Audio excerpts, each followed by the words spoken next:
Welcome to the podcast. We are speaking with Tim O'Hara in Costa Rica, co-founder of Rancho Mastatal, which is based in the town of Mastatal, bordering on one of the last remaining virgin rainforests in the country. Costa Rica, as you know, is one of the most sustainable, responsible countries globally. Tim contributes in a fantastic way. He's got an ecolodge. He does permaculture projects, apprenticeships, agroforestry, bamboo management, much more. On top of that, he also finds the time to be the vice president of the Mastate Charitable Foundation. It's an entirely different entity based in the US. So fantastic to have him as guest on the podcast. I'm really honored. You can find all the links in the show notes on his website. That's ranchomastatal.com, and that's one word. And on our website, that's podcasts.earth. And without further ado, here's Tim. I'm speaking with Tim O'Hara, and Tim is the founder of Rancho Mastatal. Is there a different pronunciation for that, or is it about right? Yeah, no, that's correct. Rancho Mastatal. Rancho Mastatal. And besides that, you're also the vice president of a totally different entity based in the United States, Mastate, a charitable foundation. Correct so far? Or? Yes, that's correct. Okay, brilliant. And from your website and from a few articles that I read, there's quite a lot going on. It's the Rancho Mastatal Educational Center, Permaculture Farm, ecolodge, community rooted in environmental sustainability. Obviously, it's in Costa Rica, and Costa Rica is well known for its sustainability. Actually, in 2019, was awarded Champions of the Earth by the United Nations environmental program. So it's basically it's well known for its efforts there. When something like that is awarded, do you see an influx from people coming to Costa Rica, or does it make a little difference? I don't really know. I don't keep up with the stats in that regard. I would assume that the answer to that question is yes, although I don't know statistically what that shows. And from what I understand, you co-founded Rancho Mastatal a while ago with your partner Robin, about 20 years ago, something like that, or? Yes, that's correct. Yeah, we founded the business in 2000 and then opened our doors in 2001. So that's quite a long time already. You're still enjoying Costa Rica, I take it. I haven't been there myself, but my fiance has been there, and she absolutely loved it. I remember. So yeah, very much so. It's a place that's felt more and more like home, and a place that we increasingly appreciate to be living. Right. And do you still go back to the United States, to other countries where you have been previously, or do you stay there pretty much permanently?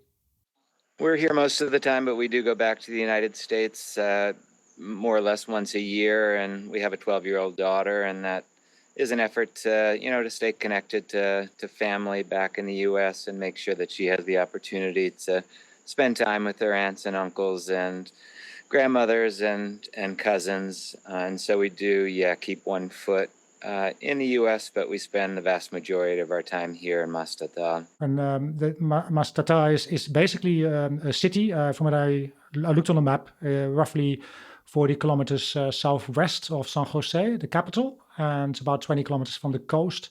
And it's right next to a national park, right? I don't know how to pronounce that one, but La Cangreja, is that about it? Or? Yeah, that's correct. Our property borders a national park named La Cangreja. Yeah.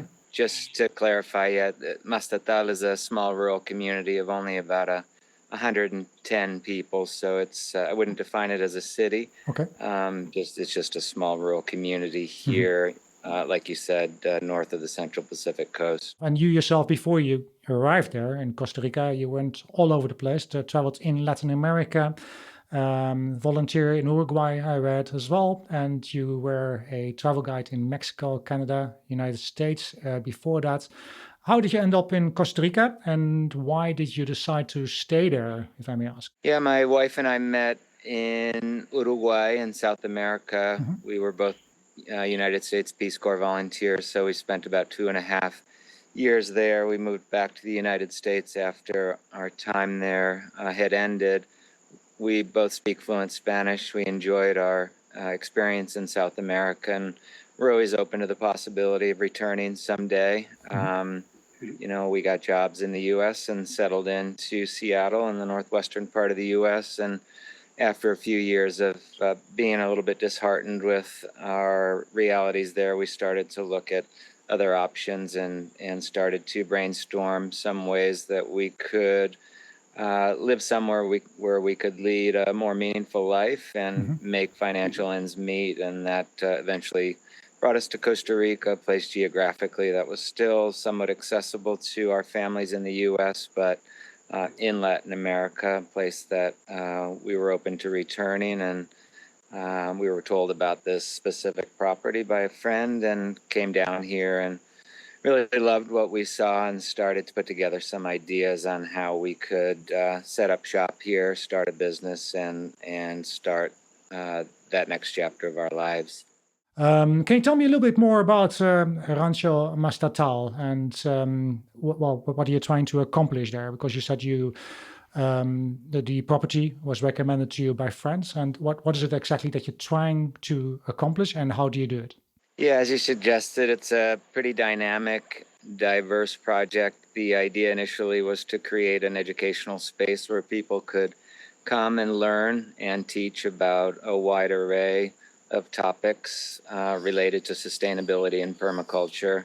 When my wife and I started looking for places to go and learn some of the skills that we were becoming increasingly interested, we found that we couldn't find too many places like that. And so we thought that there might be an opportunity for us to create such a space based on the fact that we felt that there were increasing numbers of people looking for this type of experiential education as it related to sustainability. So we decided to start this business here. It's much more than an education center. We also had the goals of conservation and community development. And so our property is made up mostly of conserved land. We set most of it aside as a private wildlife refuge. And our property, borders kind of the front doorstep of the small community of Mastatal, which allows us to really be involved quite intimately in the economic development of this region. So we have a year-long apprenticeship. We offer workshops in a variety of topics, such as natural building, agroforestry, wilderness first response, bamboo building, permaculture, natural medicines, fermentation, and more. We also receive guests and tourists who come through who are interested in enjoying the nature here, as well as learning about permaculture and some of these other topics. And then we host groups, college students, university groups, and other gap year programs that come through and participate in our custom design educational programming. More to it than that, we're also, a working farm. We're growing as much food as we can, and we're a full-time community. There's people that live and work here year-round. So your food is all sourced from the local area, basically? About 90% of our calories come from either our farm or local farms. Within about 20 kilometers, we're able to source almost all of our food. Right, because I saw somewhere on your website that you do not own a can opener and you do not own a microwave. So that's quite extraordinary, actually. So all the food, 95% or so, 90% is coming from the region. Yeah, we're very fortunate to still live in a somewhat food secure area. There's still a fair amount of farming going on here, and we've worked hard to develop relationships with the local farmers and producers as a way of, providing for our food needs, at the same time supporting local farmers and the local economy in an effort to support that. Right, and you mentioned just now permaculture. You also mentioned bamboo. Permaculture. What is permaculture, and what is permaculture design, and what is the course exactly that you have in place from your side?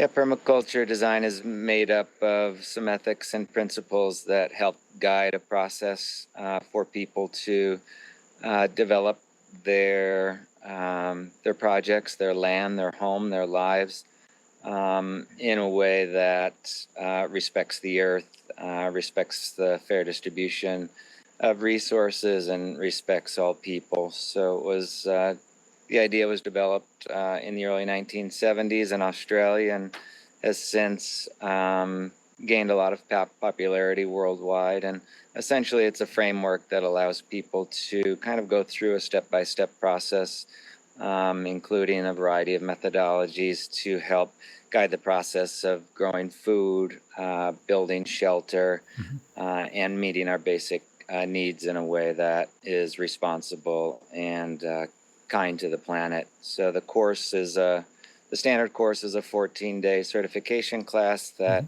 is recognized globally now. There's hundreds of them offered throughout the world each year, and we've been hosting the PDC now, I think, since 2005, and it's become kind of one of the pillars of our educational programming.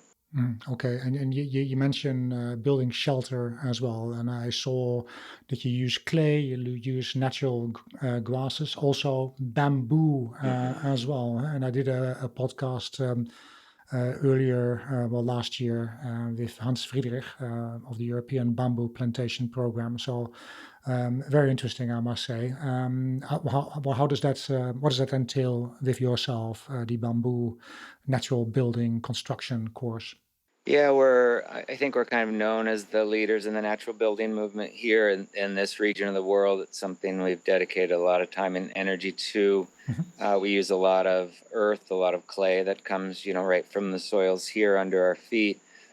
We use the timber resources as well. We're still fortunate to live in an area with healthy forests, and then increasingly we're harvesting, treating, and using our own bamboo. When we arrived in 2001, we started to plant some clumping timber species of bamboo around our farm, and we're managing those clumps and actively treating and using those resources. As you said, it's a grass. It's an incredibly versatile, strong, beautiful Yeah. resource.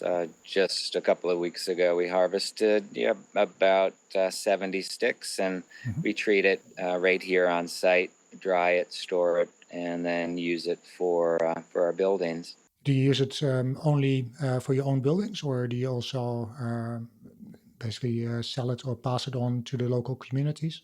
We do sell some of it. Most of it is used here on our farm or locally. We do take orders from people occasionally Mhm. to sell it, but mainly it's just for use here. And something maybe interesting to add as well, some of the species that we do use for building are also great sources of food. Bamboo shoots can be a really important food source. So that's interesting also to add and for people to know. Absolutely, absolutely. And I saw somewhere that obviously the whole farm must be economically viable. And I read on your Hmm. site as well that your systems are cost effective, but on top of that, they're replicable. So that means that obviously you're an example for other farms and other places around the world. Have you had feedback on that front from anyone or? We are, I guess, a unique business in that we are kind of working on the alternative front at the same time, trying to function within an economic paradigm that exists in the world today. So that can be a tricky balance sometimes to meet. Mhm. I think people really need to be creative in finding kind of a niche, a specialty that is able to provide enough revenue to meet the needs of the team, of the business, to be able to pay taxes, employ local people. Mhm. And I do think it does take a bit of creativity for people to figure out what they're able to do. But what I will say is that with the pandemic and well before that, I do believe that there's an increasing interest in this type of lifestyle and natural products and experiential education and a lot of what we're doing. So I think this type of project will become increasingly viable for more and more people. We have a hyper local focus. That's what we really focus on. We don't have easy access to markets based on our rural setting, and so for us, education and natural beauty seem to be the attractions that we identified to get people through our doors. And I think, for small business owners to determine what works best for them, it is a process of really analyzing where they're at and what they're doing and what they're good at, and using some of these, permaculture principles to really determine what a person's or business strengths are, and then move in a step-by-step directed process to figure out what it is that people can be doing to make it work economically. Because if it doesn't work economically, of course, then a business like this doesn't stay around for very long, and that's an important piece. It sounds incredibly rewarding, I must say.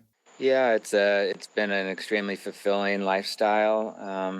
It's also one that sometimes is romanticized, so I also think it's important too that people do understand that to engage in a lifestyle like this does require as well, hard work and sweat, a little bit of blood and some tears, and perhaps a few sacrifices, especially those of us that are coming from a culture that might enjoy more conveniences. There is that reality that living out here does require some lifestyle changes that might take a little bit of time and effort. Fair enough. Well, you've been at 20 years, so I'm sure that at certain point you get over that, right?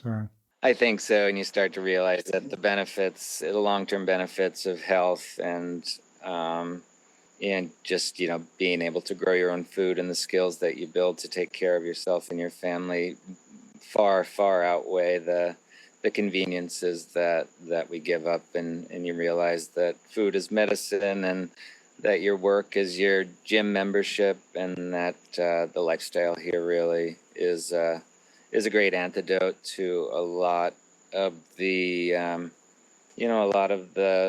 behaviors and lifestyle choices that we follow in the U.S. that end up leading to poor health and to emotional anxiety and to situations that people find themselves trying to escape from increasingly. Yeah, you mentioned a healthy lifestyle, and obviously in the US, there's plenty of high-end hospitals.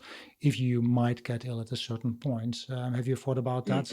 Is Costa Rica well provided in that sense, or Yeah, yes. Relatively speaking, yes. okay? First and foremost, we do, try to take care of ourselves. We don't have a hospital nearby, so it is important to keep that in mind. But generally speaking, Costa Rica has invested heavily in their healthcare system. Okay. You may know that there is no standing army here, and Yeah. Costa Rica has invested a lot of those resources that otherwise would be spent on the military to really develop strong educational systems and healthcare systems. And so the healthcare here is affordable and of good quality, and generally speaking, very good for the region. Okay. And obviously the pandemic, you mentioned that as well earlier. Has it affected your business? Has it affected anyone in the neighborhood? Or Yeah, yes, indeed. The pandemic has impacted negatively Costa Rica on a lot of levels. Tourism essentially Mhm. dried up to nothing, and Costa Rica depends quite a bit on the tourist dollar and ecotourism. Yeah. So that essentially disappeared from one day to the next. Generally speaking, the Costa Rican government, I think, reacted in a really positive, notable way. They've been trying to take care of their citizenry and have implemented programs that are helping to support people that are suffering economically, but certainly unemployment has risen, and there have been yeah, a lot of issues that have related to the pandemic that are impacting families in a really negative way. Our business was hit hard, just like most other ecotourism businesses here. We were Mhm. fortunate to have been here for 20 years. I feel in some ways our business model has had us preparing for situations like this. We've been planting increasing amounts of food and trying to be as self-sustainable as possible from a communal level. So I think we were able to weather the storm Yep. a little bit better than some, and now we're seeing that things are starting to come back a little bit, and we did have to let go of some of our local staff to be able to make ends meet Sure. financially. It's about We're survival. hoping that everything starts to come back, and with the vaccine, perhaps we'll start seeing some semblance of normalcy return.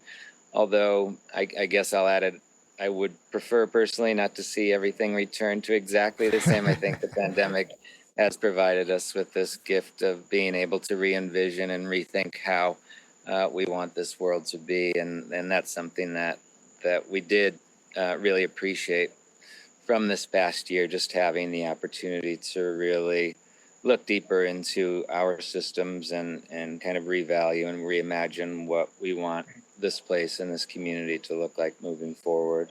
You have a very positive outlook. That is great. Do you have any predictions what might happen besides that people will think in a different way about systems, about traveling, about being responsible? Yeah,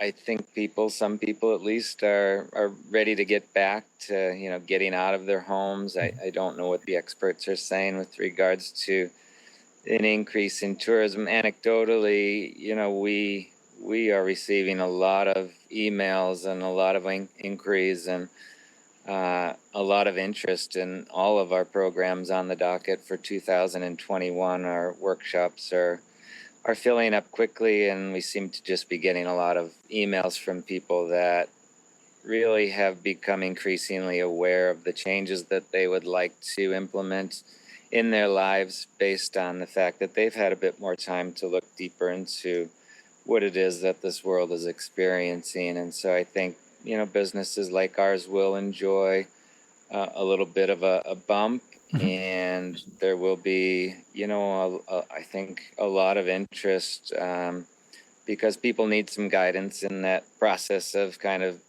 engaging in a new way of living. And I think places like this will see a bit of an increase in demand on that front. And I think in general, yeah, people are chomping at the bit to get out of their living rooms and come to a warm place, especially as Definitely. winter settles in and the temperate climates. And I think Costa Rica slowly will rebound. And as everyone gets vaccinated, Mhm. I don't know if it'll come back to the same levels it was a few years back, but I think people will be looking for more eco-friendly and sustainable destinations as a result. Yeah, I definitely agree, and I'm very happy for you. That's it's basically that your programs are filling up as well. That's good news, I would say. Then obviously you do two things, eh? This seems like a lot of work for you already, but as you mentioned already, totally different entity based from the US, the Mastate Charitable Foundation, a non-profit organization. Seems to be very much related to what you do as well, eh? Or am I totally wrong? No, it definitely does. When we started doing community development work, when we first got here in 2001, we started this on a bare bones budget. We were kind of flying by the seat of our pants early on, and community development was a really important piece of our project. And we were, starting initiatives in the community to show the community that we were here for the right reasons and that we wanted to support them in every way possible. But it became slowly a burden to the finances of our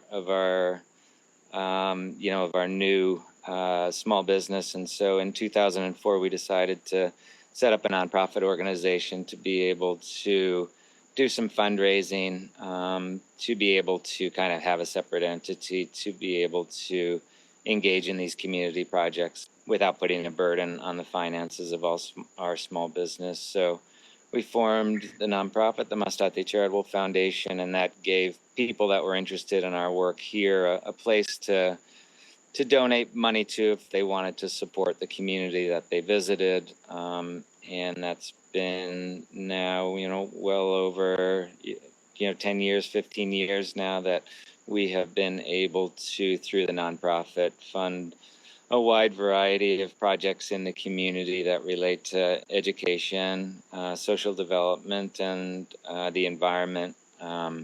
There's many examples that I can note.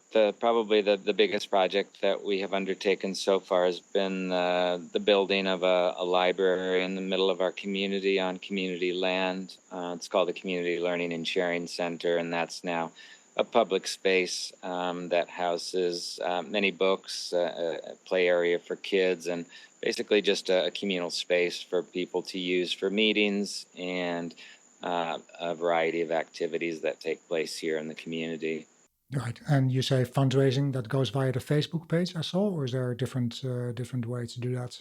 Yeah, the Mastate Charitable Foundation is a nonprofit organization that is under the umbrella of a larger nonprofit called the Marian Institute, Hmm. and they're based in Massachusetts, and they Massachusetts. Okay. basically help us with our bookkeeping and sending out thank yous and basically just helping us with the administrative um, responsibilities. And our page, the page for the Mastate Charitable Foundation, can be found as a greenhouse initiative at the Marian Institute website, which is just marianinstitute.org.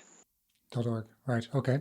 And then, last topic really is a lot of articles nowadays about Costa Rica, all talking about Pura Vida pledge, making a sustainable difference. Yeah, that's coming from travel media, Globe Trender. We have articles from Matador Network. They say that if 10% of the tourist emissions calculated were offset, then there will be an annual benefit of roughly 3 million would be achieved, and that could be used to fund planting of trees, support agroforestry systems. What do you think about this? Yeah, I'd say that this isn't my area of expertise. Hmm. I think on paper it sounds great. I don't know the specifics of who would be planting those trees and who would be supporting. I do think it's important that that information is made available to people. Hmm. From experience, I know that planting trees here in the tropics is not just a matter of dropping a seed on the ground and waiting for it to become an enormous rainforest tree a few years later. It does take a lot of dedication, a lot of maintenance, a lot of care. And so I'm hoping that whatever organizations that they're working with on these agroforestry and tree planting efforts are organizations that are truly dedicated to the reforestation of the world. And if that's the case, that's a wonderful way to go about it. And there's a lot of ways to do that. And ours really is a local effort, like I said. So I Hmm. don't know about these larger initiatives personally, but certainly think it's a step in the right direction. Sure. And if it can be verified and validated, then, there's a lot of ways to look at tackling this and improving the situation that we're in. And we have to look at ways how everybody can contribute in the ways that we can. Yeah, absolutely. And obviously, you yourself, you're involved with bamboo, which is extremely sustainable. You also involved with reforestation, or because you're right next to a pristine rainforest, from what I hear, so it's not really necessary to plant trees there, right? Well, there is, and we have done a lot of reforestation in the region. Okay. Puriscal County, where Mastatal is located, is one of the most deforested areas of all of Central America. So we're fortunate to be neighbors with the national park, but that really is the last remnant of primary forest left in this part of Costa Rica. And so reforestation efforts certainly are important, and Costa Rica has done an exemplary job of bringing its forests back. It really did have a severe issue with deforestation until they started to really put programs in place and change the mindset of the people to bring the forest back. So reforestation, I think, is a really important part of it. Most of our property is already protected as a private wildlife refuge. That's something that we did when we first got here to assure that the existing forests here remain standing. And yeah, there's still a lot of work to do in this region, not only here in Costa Rica, but certainly in many of the neighboring countries. And as you said, bamboo a couple of times, I think bamboo really has a role to play as well as a fast-growing grass with so many uses. It really is just an incredible resource that we continue to embrace more and more as a way of keeping the forest standing. If we can use the bamboo that we have to build with, and that puts less pressure on the timber resources for construction. And I think, has a very important role in this conversation. Right, that's a very positive end note as well. Is there anything that you would like to say to anyone that's listening to the podcast, and where can people find you? Yeah, well, people can find us at our website at ranchomastatal.com. We have an active social media presence, mainly through Instagram. Instagram, okay. And Facebook. We post most every day there and have a very active following. It's a great way to get to know more about what it is that we're doing. And yeah, I guess just the final message that I'd like to share, as so many people out there are figuring out what to do next. I just can't emphasize the importance at this time to take action and get involved. And that can take many forms and many shapes. It doesn't have to be starting an education center in the middle of the rainforest in the rural tropics. These changes take time, and taking simple steps that are accessible to people are gateways into starting to head down a more sustainable pathway. And I think that we all need to start moving in that direction so that we can start correcting some of these problematic social and environmental issues that we're facing. And we're here to help with that journey. If anybody would like to reach out to us for advice,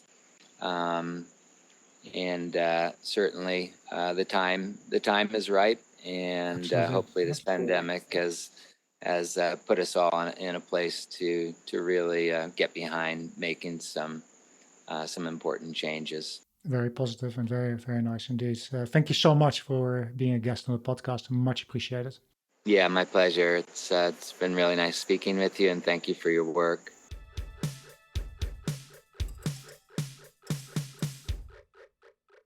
That was a podcast with Tim O'Hara from Rancho Mastatal and also the Mastate Charitable Foundation, two different entities. I'll put all the links in the show notes. You can find the latest news on podcasts.earth. And you have been listening to Peter de Vries. Thank you for doing so. And don't forget to tune in the next time. Thank you.